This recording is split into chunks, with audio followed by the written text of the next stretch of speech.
Salam untuk kita semua. Perkenalkan, nama saya Iranto Teneo. Saya dari Prodi Sosiologi Agama. Materi yang saya akan bahas di sini tentang konformatis. Yang pertama, pengertian dari konformatis. Setiap manusia berusaha untuk menyesuaikan diri dengan lingkungan agar dapat bertahan hidup. Secara yang termudah adalah dengan melakukan tindakan yang sesuai dan diterima oleh orang-orang di sekitarnya. Melakukan tindakan ini yang sesuai dengan norma-norma dalam psikologi sosial disebut konformatis. Menurut Asmalia pada 2014 bahwa konformatis mengandung dua unsur, yaitu selaras dan gerak. Maksud dari selaras adalah persetujuan dan kesamaan antara respon oleh individu dengan respon yang secara sosial dianggap benar. Dan sedangkan gerak adalah perubahan respon dalam kaitannya dengan standar sosial. Konformatis ini tidak hanya mengundang unsur keselarasan, tetapi juga mengandung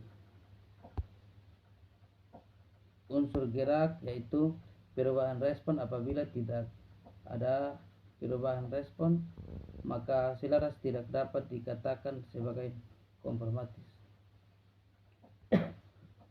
Pembahasan atau penjelasan yang saya akan jelaskan di sini. Yang pertama, faktor-faktor konformatis. Poin yang pertama, ukuran kelompok merupakan suatu studi terkini yang menemukan bahwa konformatis itu cenderung meningkat, sehingga meningkatnya ukuran kelompok. Dalam ini menunjukkan bahwa semakin besar kelompok tersebut, maka semakin besar pula kecenderungan kita untuk ikut. Contohnya, seorang siswa lulusan SMA mempunyai keinginan dan ketertarikan untuk melanjutkan studi di Padang. Hal ini menunjukkan bahwa Rani ingin menutup aurat dan bergabung dalam kelompok KSI karena ia mempunyai kesamaan dalam menutup aurat dengan kelompoknya. Rani tersebut akan percaya perubahan sikapnya akibat aturan yang ada dalam kelompok tersebut akan diikutinya. Dan yang kedua, norma sosial deskriptif dan norma sosial induktif. Norma sosial deskriptif merupakan norma yang hanya mendeskripsikan apa yang sebagai besar orang melakukan pada situasi tertentu. Norma ini mempengaruhi tingkah laku dengan cara memberi tahu kita mengenai apa yang umumnya dianggap efektif atau adaptif pada situasi tersebut. Sedangkan norma induktif merupakan suatu tingkah laku apa yang dapat diterima atau tidak diterima pada situasi tertentu. Contohnya, membuang sampah sembarangan, maka harus bertingkah laku untuk membuang sampah ke tempat sampah tersebut. Aspek-aspek konformatis. Yang pertama, pengaruh normatif. Penyesuaian tingkah laku seseorang terhadap mencari dukungan serta mengikuti aturan tingkah laku kelompok agar dapat diterima dalam kelompoknya, yang menghindari penolakan dan mengikuti aturan yang ada. Contohnya, Ani seorang mahasiswa yang baru yang masuk dalam kelompok musik. Dia harus bisa menyesuaikan dirinya dan mengikuti aturan yang berlaku dalam kelompok tersebut. Yang kedua, pengaruh informasional. Suatu kesamaan perilaku yang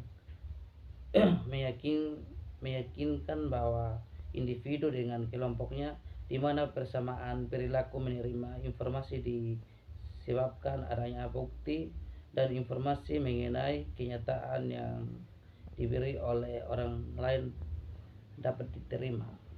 Contohnya, Ani yang berada dalam kelompok musik, maka dia harus mendengarkan dan mempercayai informasi yang ada di kelompok tersebut. Aspek-aspek perilaku bullying. Yang pertama, verbal mengatakan sesuatu yang merupakan untuk menyakiti atau menertawakan seorang, menjadikannya bahan lelucon dengan menyebut serta mengapanya dengan nama yang menyakiti hatinya, menceritakan kebohongan dan menyebarkan rumor yang keliru tentang seseorang. Contoh, siswa memberi gelar pada gurunya seperti King Kong, princess, hitam, gendut, dan sebagainya. Kedua, fisikal, memukul, memandang, mendorong, mempermainkan, dan meneror serta melakukan hal-hal yang bertujuan untuk menyakiti.